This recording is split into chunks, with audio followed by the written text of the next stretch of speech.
शिस्तबद्ध गार्डन आहे, आपण शिस्त टाळ्या वाजवून स्वागत करू. गजानन महाराज की जय. सत्य सनातन धर्म की जय.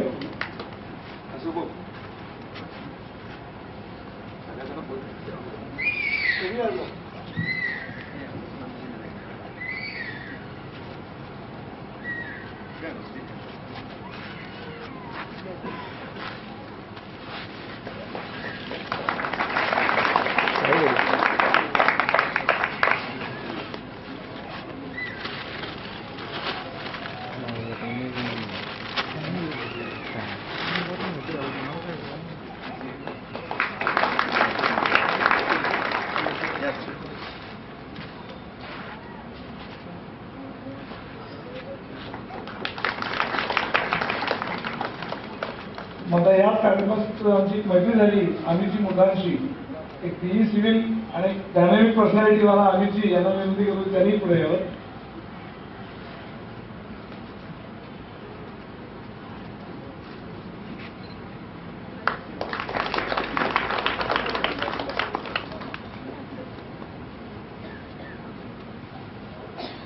या कार्यात ज्या ज्या लोकांनी आपली मदत केलेली आहे त्यांना आशीर्वाद म्हणून आपण समोर बोलवतोय.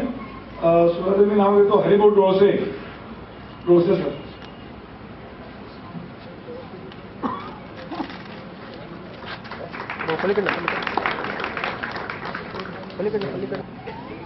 आम्हाला रोज सपोर्ट करून आमचा उत्साह वाढवणारे दीपकजी तवरेजा.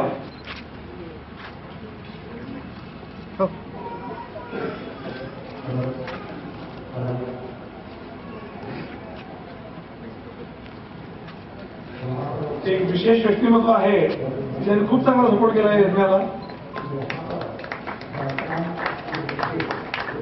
अशोक भाईजी सिंघवी. मान्य श्री अशोक भाईजी सिंघवी.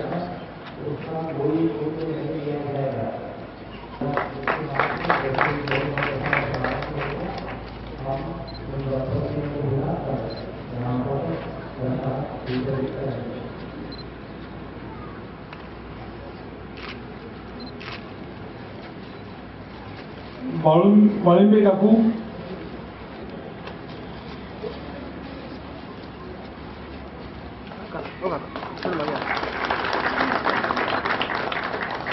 सौ दुनिया भाभी.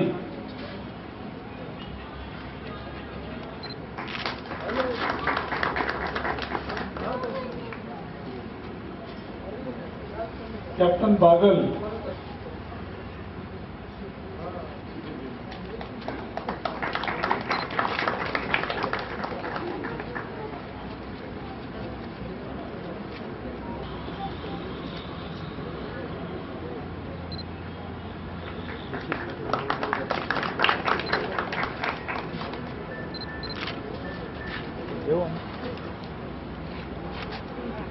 सिद्धार्थजी.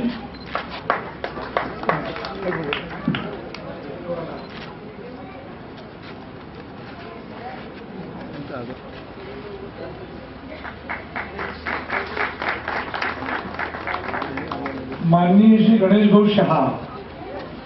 गणेशजी.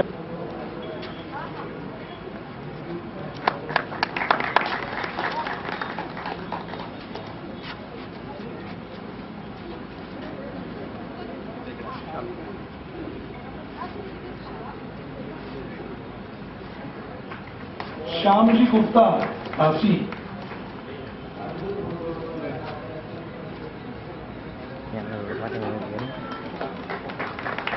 योगेशजी अनासपुरे.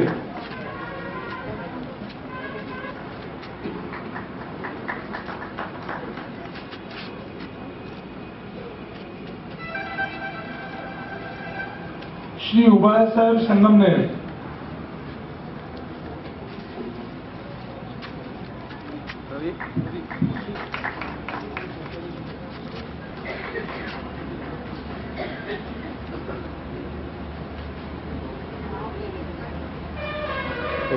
आमची अन्नपूर्णा सांभाळणारे 7 दिवस रोवरून माननीय श्री प्रेमजी मुंडा. लातूर.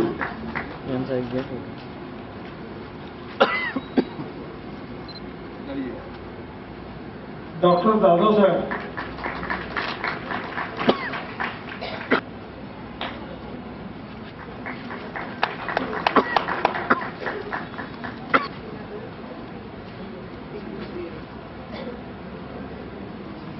प्रियरंजन सिन्हा, दिल्ली।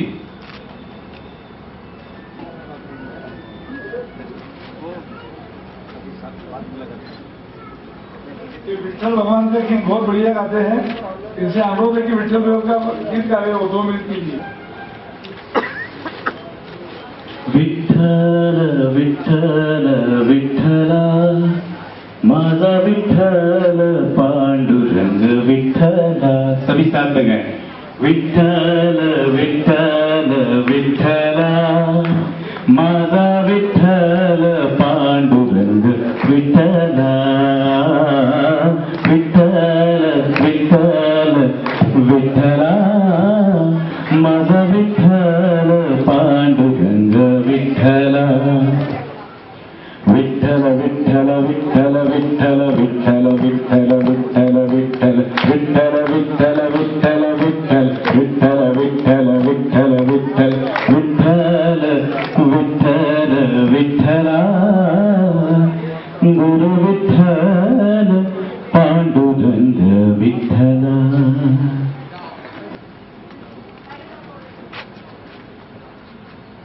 संजयजी जोशी, संजयजी जोशी,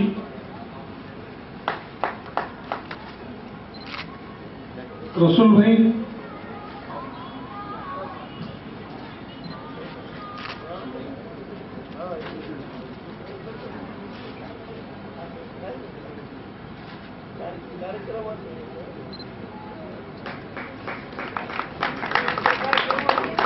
मंगेश जी लिमजे,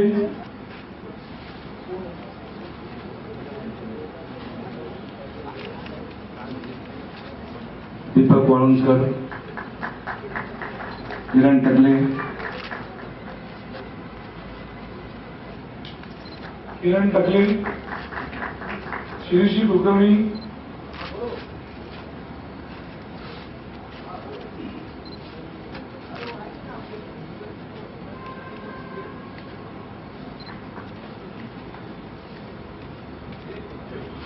दीपक वाळुंजकर,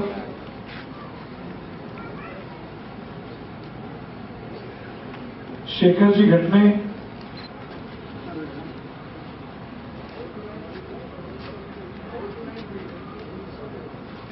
गणेश जी शहा,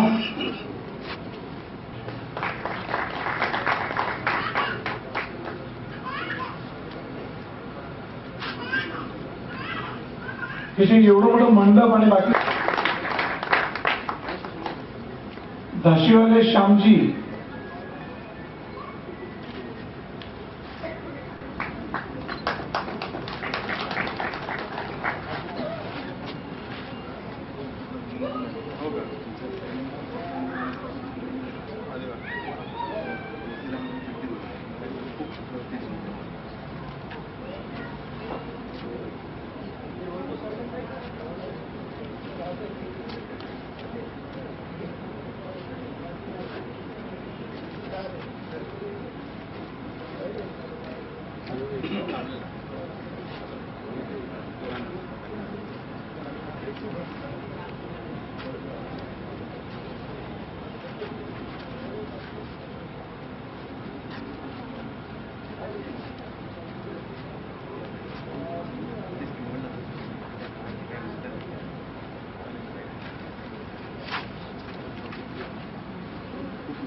पूर्ण वेळचे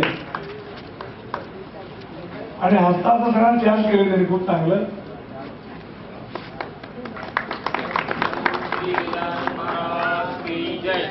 या कामामध्ये का म्हणे की पळायचा होतो कुठेही आणि आताही 7 वाजून पळतोय तासंदिवस.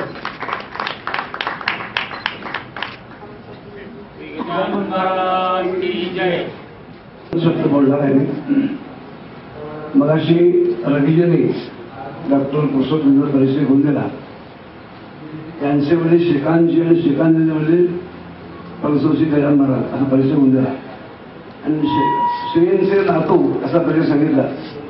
पण तेवढ्याने हा परिचय संपत नाहीये असं माझं मत आहे. कारण असं आहे की श्रीनी मला सांगितलंय ते वाक्य मुद्दाम सांगतो या ठिकाणी हे कोणात करण्याकरता. श्रावण शुद्ध षष्ठीला यांचा जन्म आहे आणि यांचे पणजोबा म्हणजे तात्याजी महाराज त्यांचाही जन्म श्रावण सुद षष्ठीला आहे. आणि पुराणकाली एक राजा होऊन गेले ताली राजा, त्यांचं नाव शिराळ राजा आहे, त्यांचाही जन्म श्रावण सुद षष्ठीला आहे. हा जन्म झाल्यानंतर महाराष्ट्र मला म्हणाले की या षष्ठीला 3 महात्मा जन्माला आलेले आहेत. एक शिराळ राजा, क्रमांक 2 तात्याजी महाराज आणि क्रमांक 3 से महात्मा जे राजाभाऊ असं बोलले. आणि अशा महात्म्याच्या हातून आहे निश्चित भाग्यवंत आहात. धन्यवाद. श्री गजानन महाराज की जय.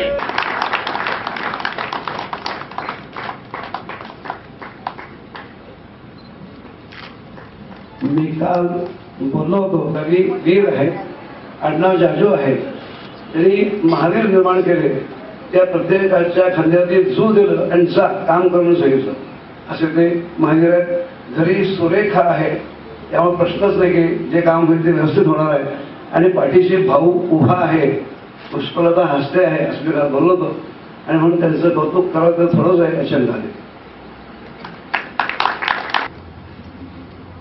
नगरच्या सर्व प्रिंट मीडिया आणि इलेक्ट्रॉनिक मीडियाने खूप चांगला सपोर्ट केलाय त्या यज्ञाला, खूप उत्तम पद्धतीने. सर्वांचं ते आभार मानतो. आणि यज्ञ मंडप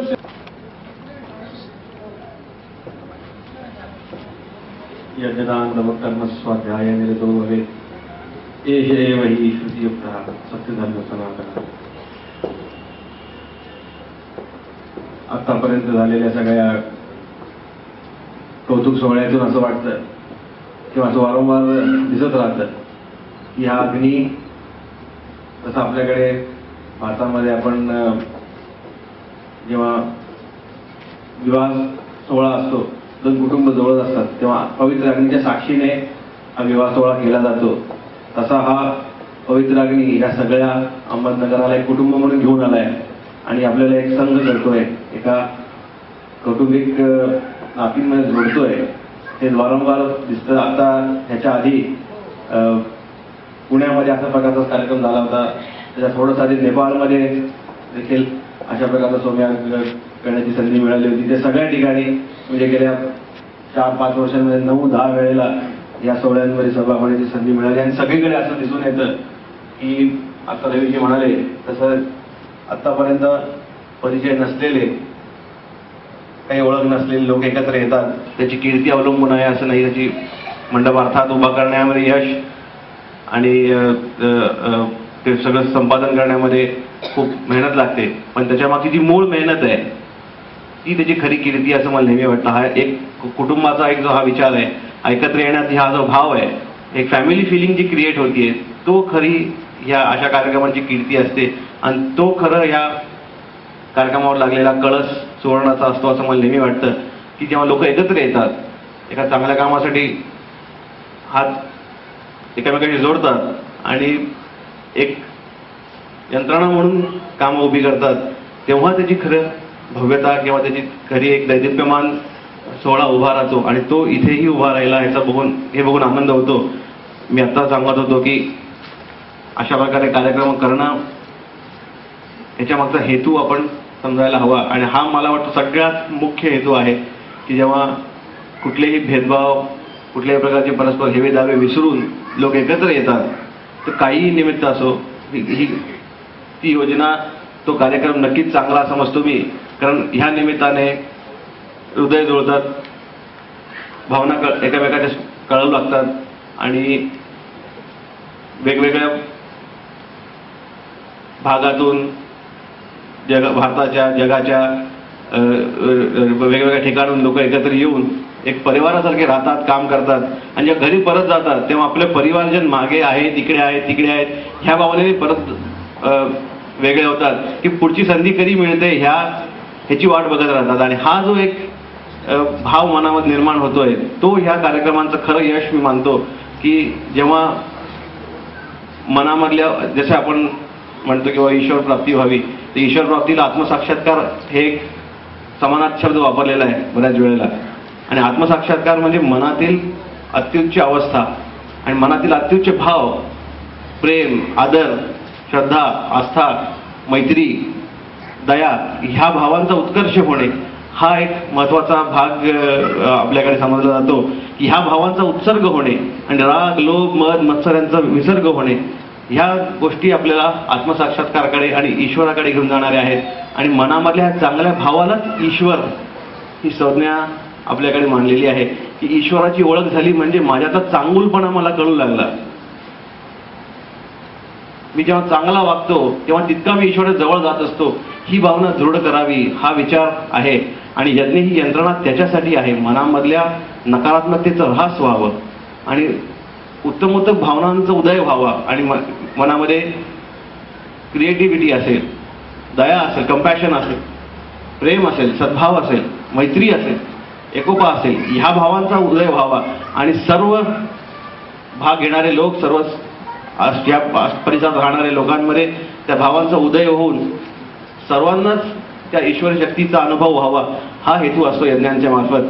आणि महाराजांच्या या कार्यामध्ये या संस्थेमार्फत महाराजांनी जी संस्था स्थापन केली आहे त्याच्यामधनं ह्या संदेशाचं लोकांपर्यंत वहन करणे हा फार मुख्य हेतू आहे. आत्ताच रवीजींनी सांगितलं की यज्ञांमध्ये खूप मोठ्या प्रमाणावर हिंसा केली जाते. आता मी नेपाळला होतो, तिथे राष्ट्रपतींनी आमचं कौतुक केलं की तुम्ही एकमेव अशी भेटला जी कुठल्याही प्रकारची हिंसा न करता यज्ञ करू शकता असं म्हणताय आणि त्याचं कौतुक करावं तेवढं थोडं वाटतंय. तर आमच्याकडे यज्ञ म्हणजे हिंसा करणे हे आलं आणि मला ती मनात भीती होती की तुम्ही कराल मग तेच परत एक विचित्र दृश्य दिसेल. पण तेव्हा तुमच्याकडे आलो, तुमच्या कार्यक्रमामध्ये बसलो, भेटलो, तेव्हा असा कुठल्याही प्रकारचा विचित्र भाव जाणवला नाही. किंबहुना एक प्रकारचा सात्विक भाव जाणवला. आणि आम्ही ते सांगितलं की जेव्हा पवित्र अग्नी असतो आणि पवित्र अग्नीमध्ये शुद्ध तत्व ज्वलित होतात तेव्हा जो निघणारा ऊर्जा असते ती एक एनर्जी जी बाहेर निघत असते ती सात्विकच असते. त्याच्यामध्ये नकारात्मक जाळू तर नकारात्मक बाहेर निघेल आणि हजारो वर्ष नकारात्मक जाळत आलोय आपण आणि ते थांबावं आणि मूळ तंत्रज्ञान जे आहे, मूळ सायन्स जे आहे ते शुद्ध पद्धतीने जगासमोर ठेवावं हा महत्वाचा काम आपल्या संस्थेमार्फत केलं जात आहे. आणि गावोगावी जाऊन अशा प्रकारच्या यज्ञांची आयोजन करून लोकांना त्याच्यामागचं विज्ञान समजून घ्या, त्याच्यामधला अंधश्रद्धा बाजूला करू, जे मूळ विज्ञान आहे तेवढं समजून घेऊ, जे नको आहे ते काढून टाकू, अशा प्रकारचा विचार मांडण्याचं काम आपण करीत आहोत. आणि जेव्हा इथं जसं आता यांच्या गीतांमधनं आला असेल, लोकांच्या अनुभवातनं आला असेल, जेव्हा डोळ्यांना उत्स्फूर्तपणे अश्रू येऊ लागतात त्या मनामधल्या चांगुलपणाचा खूप मोठा उदय झाला आहे असं आपल्याकडे म्हणतात. म्हणजे जेवढा तो वाढेल तेवढं ईश्वराच्या नजीक आपण जातो. ईश्वराच्या नजीक जाणं म्हणजे स्वतःची भेट होणं हाच आहे. ईश्वराला आपण बाहेर हुडकत राहतो नेहमी. बाहेर कुठेतरी देव आहे, बाहेर कुठेतरी देवत्व आहे, बाहेर कुठेतरी देवतत्व आहे, ईश्वर तत्व आहे समजतो. पण सगळ्या मोठ्या थोर विचारवंतांनी, संतांनी वारंवार हेच सांगितलेलं आहे की ईश्वर तुमच्यात आहे. इथं बसलेला प्रत्येक व्यक्ती ईश्वर आहे. फक्त त्याला ते कळण्याची गरज आहे आणि ती कळण्यासाठी म्हणून